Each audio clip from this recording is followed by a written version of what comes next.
Oi, turma, do livro Palavras de Vida Eterna, Chico Xavier, pelo Espírito Emmanuel, capítulo 30. Para vencer o mal. Não te deixes vencer pelo mal, mas vence o mal com o bem. Paulo. Muita gente, quando não se mostre positivamente inclinada à vingança perante o mal que recebe, demonstra atitudes de hostilidade indireta, como sejam o favor adiado, o fel da reprovação de permeio com o mel do elogio, o deliberado esquecimento quando não se trate da honra ao mérito, ou diminuição do entusiasmo na prestação de serviço, em favor da pessoa menos simpática. Entretanto, para vencer o mal não basta essa meia bondade, peculiar a quantos se devotam à desculpa cortês sem adesão do campo íntimo. Todas as nossas manifestações que acusem essa ou aquela percentagem de mal são sempre plantação do mal, gerando insucesso e desgosto contra nós mesmos. O Evangelho é claro na fórmula apresentada para a extinção do flagelo, para que estejamos libertos da baba sinistra do antigo dragão que trava o progresso da humanidade. É indispensável guardemos paciência contra as suas investidas, procurando esquecê-lo, perdoá-lo e fazer-lhe o bem tanto quanto nos seja possível, porque o bem puro é a única força suscetível de desarmar-lhe as garras inconscientes. Não nos esqueçamos de que para anular a sombra noturna não basta arremeter os punhos cerrados contra o domínio da noite. É preciso acender a luz. Então vejam bem, a mensagem ela é clara, porém ela é uma lição hiper difícil de fazer, né? Pelo menos para mim é. Uma pessoa está te causando prejuízo, uma pessoa está te causando mal. Ela está te perturbando. Você está lá no seu serviço lá e a pessoa está te cutucando, né? Às vezes cutuca diretamente, às vezes indiretamente, a pessoa usa outras pessoas para poder te humilhar, te desfazer de você, tomar para ela os projetos, as ideias, as atividades que você desenvolve, e ela é que ganha o nome, né? Ela que vai se exaltar com aquilo. Estou dando um exemplo de serviço porque eu estou recordando situações que eu passei no meu serviço aqui, né? Eu era o tipo da professora que entrava na sala de aula por 8 horas de serviço e fechava a minha porta. Eu tive várias infecções urinárias e pago o preço até hoje por conta disso, porque eu não saía nem para ir no banheiro, né? E as pessoas viam o meu trabalho e aquilo trazia para elas uma situação de inveja.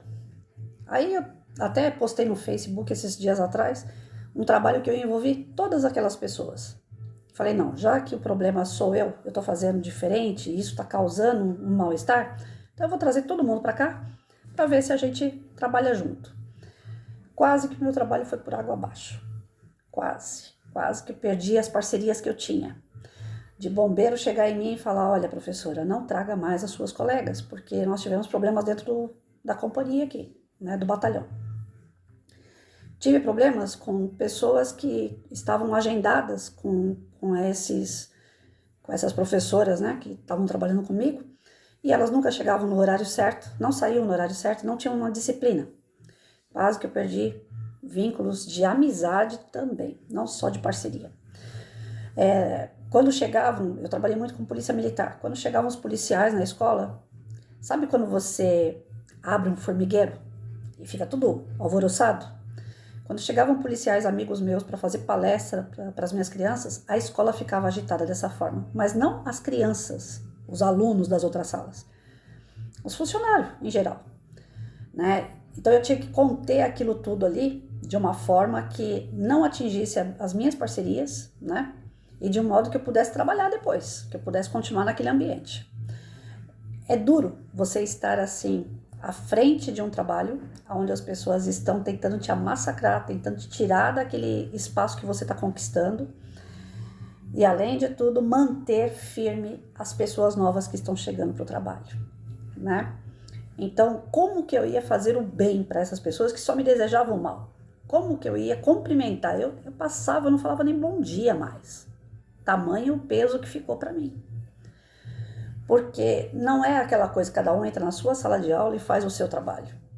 Juntavam panelinhas dentro da escola para poder derrubar o trabalho de uma pessoa que tá fazendo dela. Eu não sabia o que acontecia dentro da escola, eu não queria saber. Eu queria saber dos meus alunos. Eu tinha objetivo com os meus alunos. Porém, aquele mal todo que estava em volta, ele ficava atacado quando ele via que aquela luzinha estava entrando na escola. Querendo ou não, eu trazia policiais, médico, veterinário, assistente social, psicóloga, trazia padre, trazia pessoal do centro espírita, trazia pessoal que era budista. Eu fui movimentando uma série de energias dentro da minha sala de aula que incomodavam as outras salas.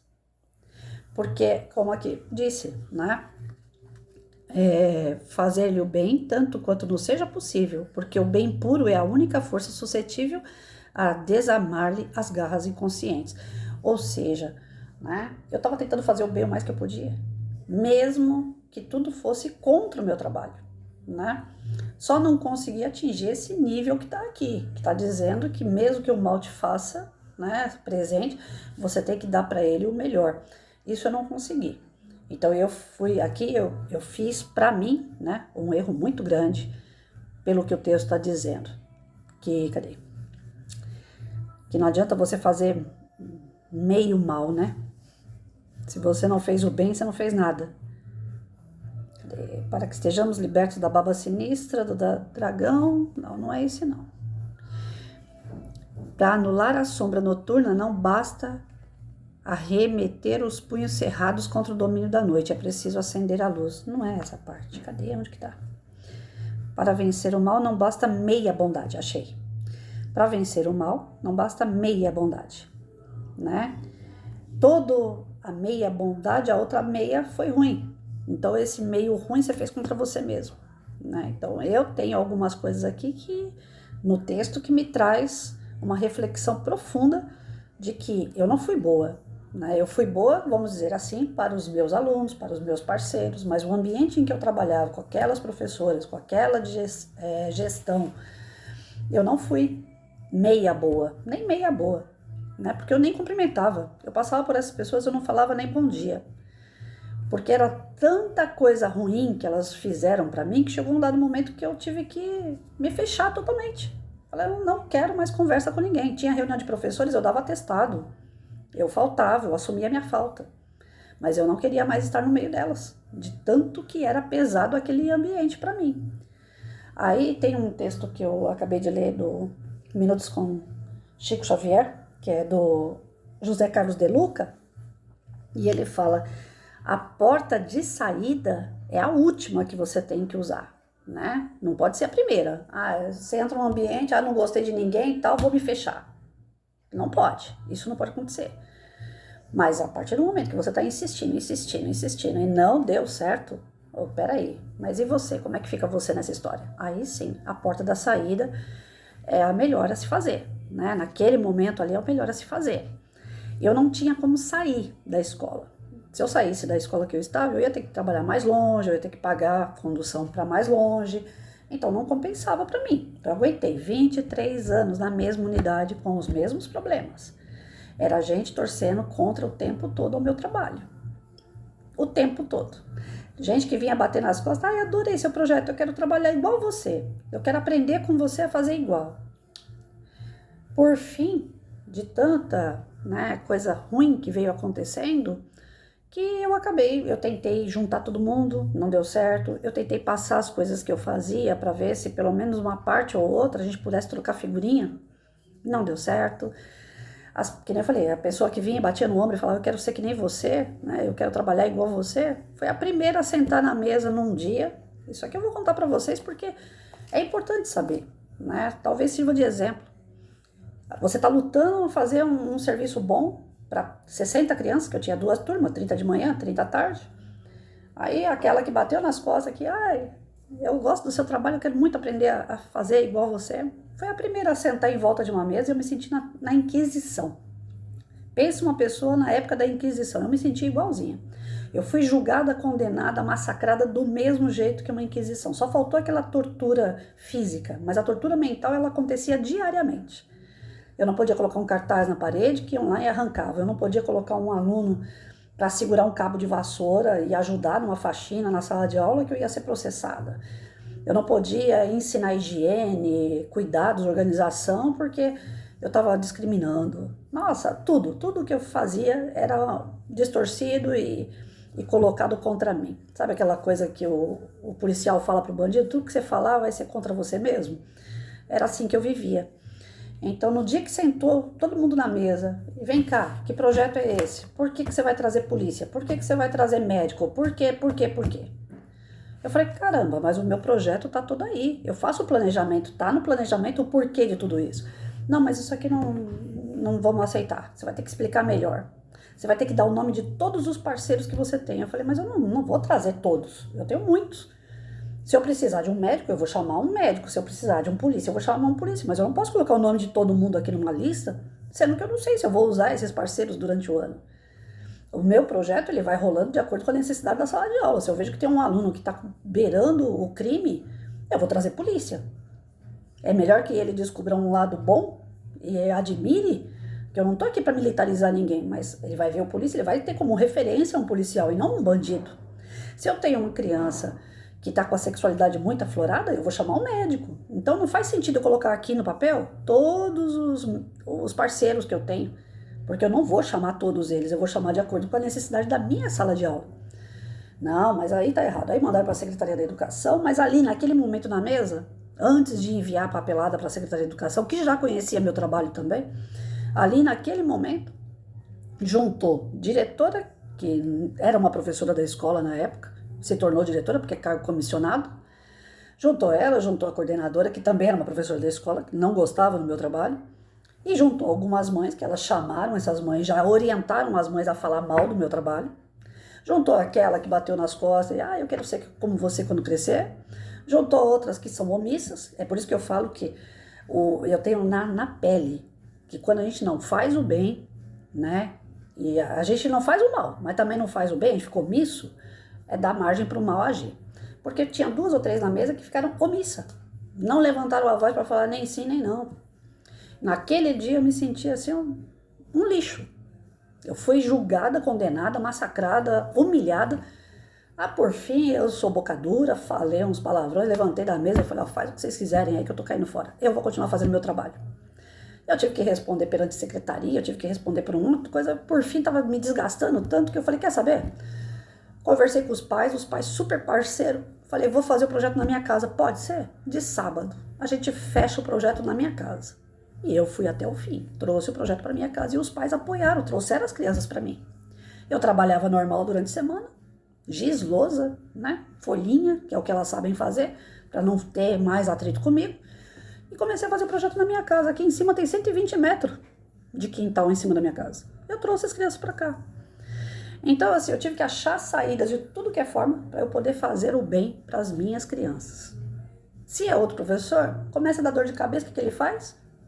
Vai trabalhar de qualquer jeito. Faz o que está escrito aqui.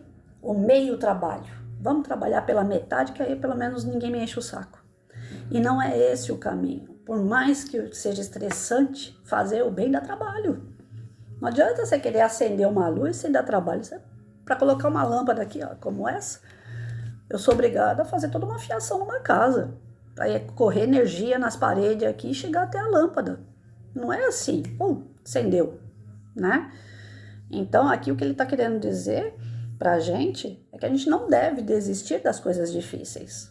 Que a gente deve insistir, persistir, ter fé, ter esperança de que aquilo a gente pode mudar. Se realmente você acredita que consegue mudar algo, você tem que ir até o fim. E esse fim não tem fim. Aí é que tá a graça. Não tem fim. Ontem à noite, um aluno meu, homem, já é um homem, pegou e mandou a foto dele, da esposa, da filha para mim. Professora, tô aqui com a minha família. É caminhoneiro, roda mundo afora. O coração da professora fica assim, né? Fazer o quê? Desculpa o gesto, mas é. Porque é minha cria. Ele tinha 7 anos quando ele vinha no meu colo. Hoje é um homem. E é um homem do bem. Trabalha em prol da família dele. Então, quando eu vejo o aluno meu dando certo, eu falo, a doença que estourou dentro de mim veio por causa do estresse, do trabalho. A poliomielite, ela não ia desenvolver se eu fosse uma pessoa zen. Mas eu não sou perfeita. Eu queria o melhor para minhas crianças. E por isso eu lutei demais. Só que eu deixei a desejar a outra parte do texto aqui, né? Que ele fala que não adianta você fazer meia bondade, né? Não adianta, ou meia maldade. Ou é bondade ou é maldade, uma das duas. Se for meia, ela já tá pendendo pro lado do mal, né? Da preguiça aí. Essa parte de conviver com o meu inimigo de boa, tranquila, simpática, eu não consegui, gente, sinceramente. Passei mais de 32 anos numa sala de aula, trabalhando de 8 a 12 horas por dia. Eu não consegui. Tem muitos professores que eu não olhava na cara. Teve uma escola que eu trabalhei que o professor saía com aluno, professor usava droga com aluno, professor saía com professora, faziam coisas dentro da escola. Aí como é que eu vou me envolver com uma turma dessa aí? Não dá. Aí eu uso aquela última porta que o texto Minutos com o Chico Xavier disse, que é a porta da saída. Aí eu saio fora mesmo, não quero, não tem acordo com gente assim. Não tem mesmo. Comigo não. Então, para vencer o mal, a gente tem que fazer o quê? O bem. A lição é simples, é muito simples. Difícil é praticar. Para você vencer o mal, você tem que fazer o bem. Você não pode ficar meia boca, você não pode... viram para você, eu gosto de tal partido e eu amo esse político. Não, eu não amo político nenhum. Mas eu tenho minha posição política sim. E se alguém vier falar comigo, vai ter que argumentar muito. Porque eu tenho argumentos de sobra para o lado que eu tenho tendência. Então, eu não aceito coisa errada. Não aceito. Eu fico sozinha, mas eu não aceito coisa errada. Seja na política, seja na economia, seja no pessoal, seja no profissional. Eu não aceito coisa errada. E o que é certo, eu venho buscar aqui. O que é certo fazer? Porque não adianta, eu não sou perfeita. Eu vou errar pra caramba, eu sei. Então, eu venho buscar aqui, estudando para melhorar, né? Eu escutei agora de um amigo meu, Patrícia, você não tem obrigação de fazer as leituras. Eu falei, ontem eu tive que sair. Passei o dia inteiro em médico. Eu e meu irmão. Nós chegamos já tarde da noite em casa, desde o meio-dia na rua. Falei, eu não consegui fazer minhas leituras. Eu pedi desculpa ontem à noite para todos e falei, olha, gente, não deu para fazer a leitura. Mas amanhã eu faço. Hoje eu tô aqui fazendo a leitura, meu amigo falou assim, você tá melhor da coluna? Eu falei, ainda não. Ele falou, então deixa quieto, você não pode ficar sentada. Eu falei, posso, eu vou fazer as leituras sim, né? Hoje eu tô em casa, eu vou fazer. Com dor ou sem dor eu faço. Porque se a gente viver na meia, né? Não, eu vou fazer quando der, tal. Não, a gente não vai fazer. É simples assim. Se a gente esperar o momento certo para agir, a gente nunca vai agir. Porque sempre vai ter uma desculpa antes. Então, mesmo com dor, tô com dor sim, sentada aqui, a coluna tá estourando. Mas eu precisava passar essa mensagem para vocês. Não façam nada meia boca. Toma uma posição. Né? Se é da política, ou se é da direita, ou se é da esquerda. Você não pode ser Zé do Muro. Eles estão ganhando dinheiro, mas, depende do teu voto pro cara estar lá em cima. Então você não pode ser meio. Ou é aqui ou é aqui. Ou você tá do lado certo ou tá do lado errado. Não existe meio certo. Eu falo para meus alunos sempre isso. Não existe meio certo. O meio certo sou eu que dou. Porque eu tenho dó, porque vai passar de ano por causa de um meio, né? Um meio ponto. Então eu dou o meio certo ali. Mas não existe. Ou existe certo ou existe errado. Qual é o caminho que você quer tomar? Se você quer o caminho do bem, você vai ter que pagar preço altíssimo para isso. O do mal não. O do mal bebe, fuma, usa droga, passa noitada. É barato. Não dizem que o inferno é só dança, música, droga, não é? Pelo menos as religiões falam, no inferno você vai penar. Vai penar o quê? Se eles falam que no inferno tem tudo que tem aqui de ruim, funk, bebida, droga, diz que o inferno é uma maravilha, gente.